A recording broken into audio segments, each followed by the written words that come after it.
Tuan Yang Di-Pertua, saya membangun untuk menyokong usul yang dibawa oleh Kuala Selangor.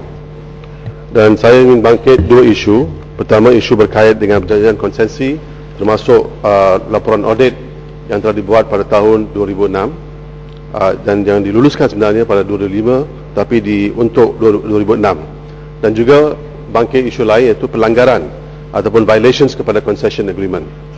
Pertamanya saya ingin bincang mengenai perjanjian konsesi termasuk laporan audit.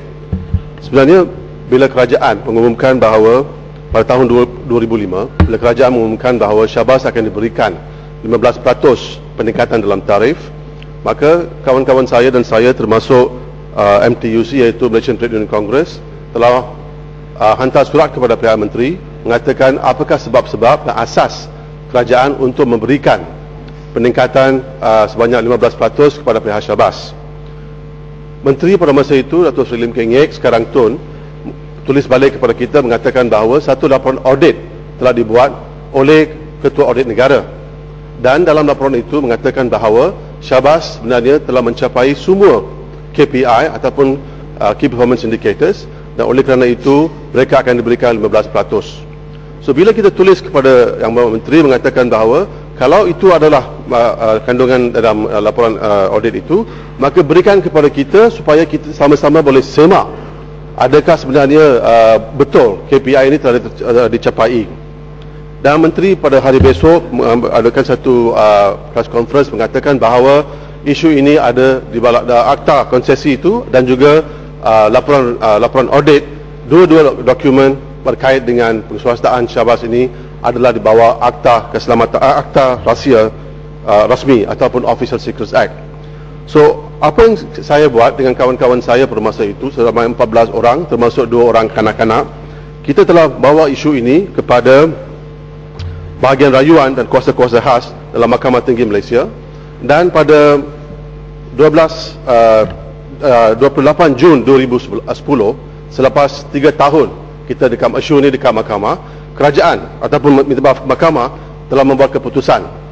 Saya nak baca Menteri Yang Di-Pertua dan juga kepada Menteri apakah sebenarnya kandungan dalam dokumen ini, sebab saya takut sekarang orang ramai di Selangor tidak tahu apakah sebenarnya yang ada dalam concession laporan audit ini, sebab kerajaan kata this is Official Secrets Act and violates national security. Ada isu-isu berkait dengan national security dalam concession agreement termasuk laporan audit. Oleh kerana itu kita tidak boleh berikan kepada orang ramai. So therefore kita pergi ke mahkamah. Kita pergi ke mahkamah untuk dapat pandangan daripada mahkamah, khususnya mahkamah bahagian rayuan dan kuasa-kuasa khas. Dan saya nak baca Yang Di-Pertua apakah keputusan yang telah dibuat pada 28 Jun oleh Hakim Khadaria binti Said Ismail, Judicial Commissioner High Court Kuala Lumpur. Saya dah baca dengan dalam judgement itu dalam bahasa Inggeris, saya baca dalam bahasa Inggeris. Tuan Arif katakan bahawa having read both the documents, in particular the concession agreement, I had no doubt that it contains no information detrimental to the national security or public interest. Tambah lagi, but I could foresee its disclosure may lead to public discussion and criticism against the government. Ini pandangan Yang Arif. Lagi dalam bawah, going further down, the public rely on the good conscience and governance of the government to protect their interests. Therefore, it is in the public interest also the agreement should be disclosed. What could possibly be wrong if what the public want to know was the deal a win-win situation or a one-sided agreement benefiting one party only? Until and unless the concession agreement is disclosed to the public, it will cause more anxiety to the public in wanting to know matters that affect their basic need. And in this era where transparency, accountability and priority is given to the needs of the rakyat, it is only fair that the concession agreement be made public. Dan dalam muka surat 15, Yang Arif mengatakan bahawa I would say the disclosure of the concession agreement will serve the public interest in keeping the public informed of the working of the government as well as to promote discussion of public affairs. Dan dalam simpulan Yang Arif, Puan Hadaria, dia mengatakan bahawa, dan saya baca dalam bahasa Inggeris sekali lagi, the respondent's decision to allow privatization of water services and arbitrary increases. Ini perlu di underscore. Arbitrary increases to allow privatization of water services, and arbitrary increases to the tariff, and at the same time invoking the Official Secrets Act is disproportionate.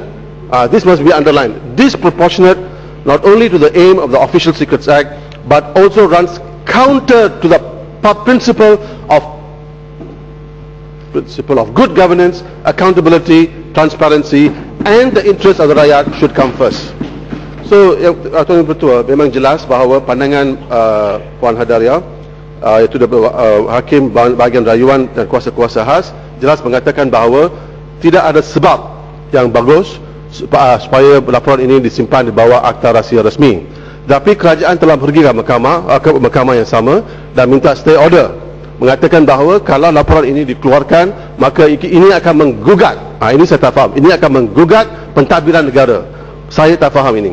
So saya minta Yang Menteri menjelaskan apakah penggugatan akan berlaku dan mengapa kerajaan takut untuk mengeluarkan laporan report supaya orang ramai boleh tengok, baca, semak dan memberi pandangan kepada pihak kerajaan, dan juga supaya kita memahami mengapa sebenarnya kos tarif dinaikkan sebanyak 15%. Isu yang kedua sudah bangkit, Tuan Ketua, yang berkait dengan apa yang telah dibangkit oleh Kuala Selangor, di mana kita dapati bahawa satu pelanggaran yang besar telah berlaku untuk concession agreement ini pada Jun 2005, di mana pipe dibawa daripada Indonesia ke Malaysia melanggar undang-undang Malaysia sendiri. Ini melanggar undang-undang Malaysia sendiri, sebab syabas diberikan 2.09 bilion ringgit oleh kerajaan Malaysia, dan sesiapa yang menerima wang seperti itu daripada kerajaan Malaysia harus membeli barang-barang daripada pengusaha-pengusaha di Malaysia.